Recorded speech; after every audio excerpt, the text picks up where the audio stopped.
Your Excellency, Ms. Sesuma Minata Samate, African Union Commissioner for Political Affairs, Your Excellency, Ms. Binta Diop, African Union Special Envoy on Women, Peace and Security, Excellencies, distinguished guests, ladies and gentlemen, and many of my friends. Unfortunately, I could not join you today in person as I had originally hoped.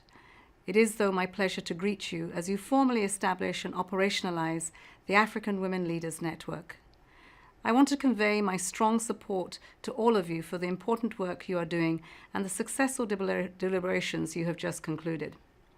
I had the honor of participating in the inaugural forum of the AWLN in New York last May, and I am proud of the great strides the network has achieved in less than a year. In December, the first national chapter was launched in the Democratic Republic of Congo, followed soon after by a similar step in the Côte d'Ivoire. These national chapters are critical to deepening the roots and reach of this important initiative. In July, as one of its first activities, the network also supported its members to engage with a high-level UN-AU Joint Solidarity Mission to Nigeria and the DRC, which I had the honor of leading. This trip provided a unique advocacy platform for enhancing women's participation in peace, security, and development. In Nigeria, my country, we encouraged increased women's political participation ahead of the next elections, and we met with the returned Chibok girls, witnessing their remarkable resilience and hope for the future. We demanded targeted assistance for these girls, who are often stigmatized and face mental health issues upon return to their communities. In the DRC, we met with the internally displaced populations in the east, mostly women and children, and heard of the further displacements in the Kasai provinces with acute risks of food insecurity and conflict-related sexual violence. The stories of these women and girls were heartbreaking, but we also saw their enormous capacity for strength and courage. Ladies and gentlemen, meaningful women's participation has proven crucial to the success of peace and security interventions, efforts to reduce poverty and accelerate development, and to work to make sure decision-making in all sectors is more responsive. That is why increased women's political participation is a clear objective of the AWLN. With more than 30 African countries planning elections in the next 2 years, the network will be an important vehicle to share experiences of success, solidarity, and encouragement for women candidates. The network also champions the inclusion of women, and particularly young women, for achieving both the 2030 Agenda for Sustainable Development and Africa's Agenda for 2063. We are committed to ensuring that these ambitious objectives are realized, including by implementing the UN-AU Joint Framework for Peace and Security and the AU-UN Framework for implementing the Agenda 2063 and the 2030 Agenda. Building peaceful and sustainable societies means responding to women's unique needs and making the most of their wide-ranging contributions. It is especially important to address social and economic challenges that disproportionately affect women, including health, quality education, water and sanitation, jobs, access to finance and technology, poverty, hunger, and climate change.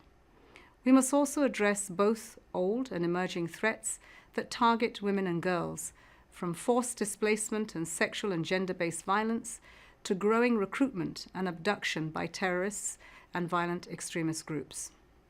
In Nigeria, Cameroon, Chad, and Niger, almost 1 of every 5 suicide bombers is a child, and 3/4 of all suicide bombers are girls.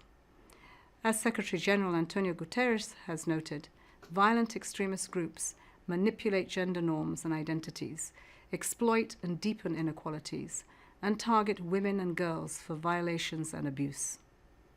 For this reason, women's meaningful leadership and gender equality must be part of our response to counter these threats.